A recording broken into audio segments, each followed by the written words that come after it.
Kalau kalian lihat video ini, itu artinya kalian sedang melihat aku belajar public speaking dari nol. Aku akan berbicara sebuah topik yang random. Bisa dari sebuah benda, dari sebuah hal, atau dari sebuah peristiwa. Aku akan berbicara tentang topik tersebut selama 5 menit, tanpa dijeda dan tanpa diedit. Hai, aku Malima Sukri, 28 tahun. Ayo kita mulai.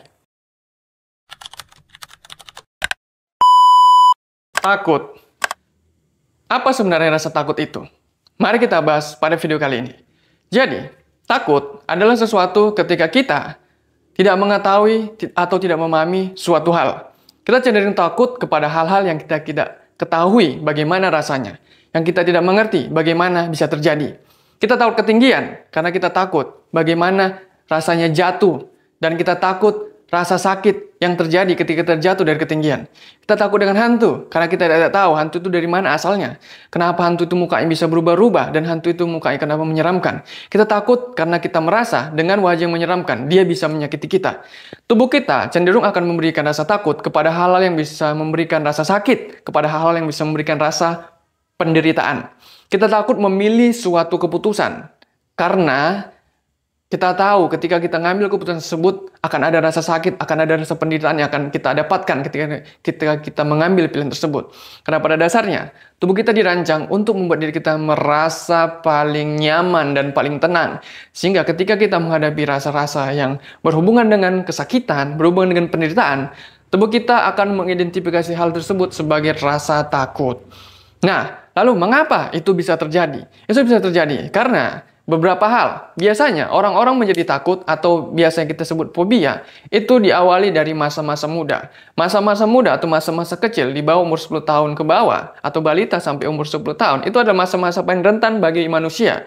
Di mana rasa takut itu bisa muncul dan bisa menjadi sugesti di dalam alam bawah sadar kita sejak kita kecil dan akan menjadi momo atau penyakit bagi kita hingga kita dewasa. Seperti contoh di Indonesia, orang-orang Indonesia cenderung takut dengan hantu-hantu seperti yang disebutkan di film-film. Kita takut semua itu. Mengapa? Karena kita diajar dari kecil itu, misalnya kalau maghrib jangan keluar rumah, nanti diculik oleh sosok hantu. Dan Indonesia, konsumsi orang Indonesia itu memang dari kecil itu biasakan hal-hal yang mistis. Kenapa orang Indonesia suka hal-hal mistis atau percaya dengan hal-hal mistis? Mengapa? Karena pola pikir manusia, orang Indonesia terutama, tidak menggunakan logika dan saintifik sehingga mengidentifikasi sesuatu karena sudah mentok pikirannya, tidak tahu dia hal saintifik di balik sesuatu tersebut, dia langsung mengambil jalan pintas, yaitu mengaitkannya dengan hal-hal supranatural atau hal-hal gaib. Begitu juga di Indonesia, industri yang paling laku sekarang adalah industri film horor. Ya, ini sangat dalam segi entertainment mungkin bagus, tapi dalam segi pola pikir ini bisa merusak kita. Logika mistika, kita terlalu percaya dengan hal-hal yang mistis karena kita percaya hantu, sehingga dari kecil kita sangat mudah ditakut-takuti oleh hantu. Padahal kalau kita mengerti apa itu hantu sebenarnya dan bagaimana itu bisa terjadi, bagaimana derajatnya di antara kita mungkin tidak akan terlalu takut dengan hal tersebut. Karena rasa takut ini bisa membatasi pergerakan kita. Rasa takut bisa membuat kita menjadi tidak nyaman, rasa takut membuat kita menjadi tidak bebas, dan rasa takut membuat kita menjadi orang yang lemah.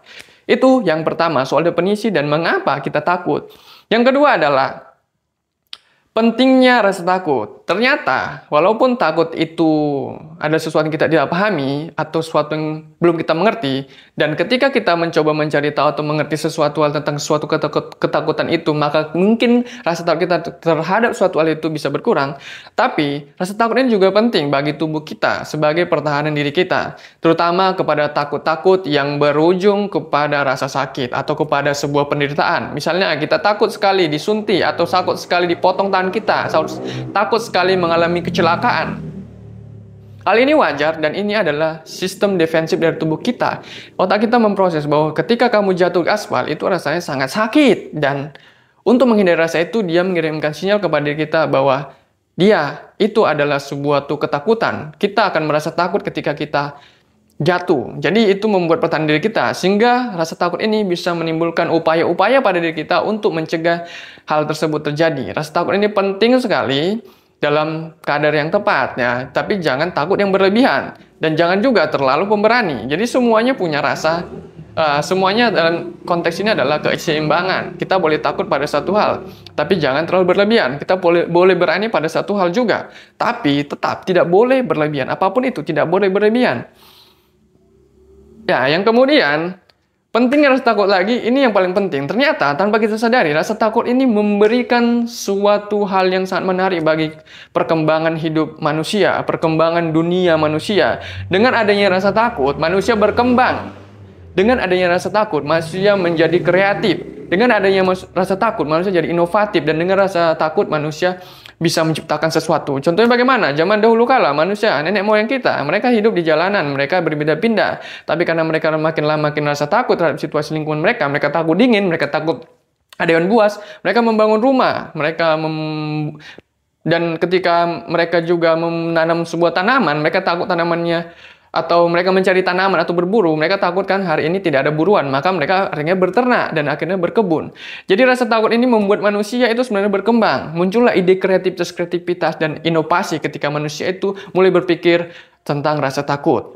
Nah, yang terakhir adalah bagaimana cara memilih apa yang harus ditakuti dan apa yang tidak harus ditakuti. Dalam konteksnya adalah hal-hal yang perlu kita takuti adalah hal-hal yang dampak realistisnya itu jelas. Contohnya, misalnya Anda pergi ke gunung. Apa yang perlu ditakuti? Kita tidak perlu menakuti hantu, karena itu belum tentu ada dan belum tentu bisa menyakiti kita. Yang perlu kita takuti adalah, kita takut kalau kita tidak membawa peralatan dan makanan yang cukup untuk bertahan hidup di atas gunung. Jadi kita harus menakuti hal-hal yang realistis, yang dampaknya itu nyata, daripada menakuti sesuatu yang belum pasti. Misalnya pergi ke suatu daerah, nggak boleh pakai baju hijau. Jangan takut pada mitosnya, tapi takutlah kenapa nggak boleh pakai baju hijau. Padahal kan baju hijau justru bagus ketika sebenarnya alasannya bukan itu. Maksudnya baju hijau tidak bagus di hutan karena ketika kita hilang, kita susah ditemukan karena warnanya sama dengan tanaman yang di sekitar. Jadi hal-hal yang membuat kita takut itu harus bisa kita berikan alasan yang jelas. Kenapa kita menakuti hal tersebut? Apakah itu layak untuk kita takuti atau tidak? Jadi jadilah orang cerdas, pilih ketakutanmu itu sesuai porsinya dan betul-betul yang dampaknya nyata. Jangan asal takut pada hal-hal yang belum kamu mengerti. Jadi cari dulu dan ketahuilah dulu, pahami dulu sesuatu hal sebelum kamu menakutinya. Terima kasih, itu saya dariku. See you.